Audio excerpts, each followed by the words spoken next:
টানা দুদিন বৃষ্টি হওয়ার পর যখন এরকম ঝলমলে রোদ দেখতে পাই মনে একটা আলাদাই শান্তি আসে। তারপর চা বিস্কুট খেয়ে সোজা চলে এলাম রান্নাঘরে। ফুলকপি আর আলু দিয়ে করব রুই মাছের ঝোল, পেঁয়াজকলি আলু ভাজা আর 2 টুকরো পেঁপে সেদ্ধ। রুই মাছের মধ্যে দেখি ভেটকি মাছের মাথা।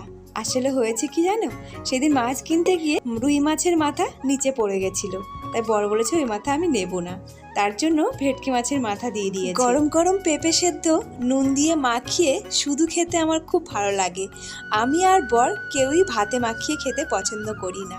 এই দেখো ফুলকপি আলু দিয়ে মাছের ঝোল হয়ে গেছে, নামানোর আগে দিয়ে দিলাম ধনেপাতা কুচি, তারপরে করলাম পেঁয়াজকলি আলু ভাজা। বরমশাই খাওয়া দাওয়া করে গিটার কাঁধে নিয়ে চললো টুংটুং করতে। শাশুড়ি মা বৃন্দাবন থেকে ফোন করে বলেছে ঠাকুর ঘরে অনেকগুলো ঘিয়ের প্রদীপ রেখে দিয়েছি, রোজ সন্ধ্যাবেলা তুলসী তলায় দেখাবি।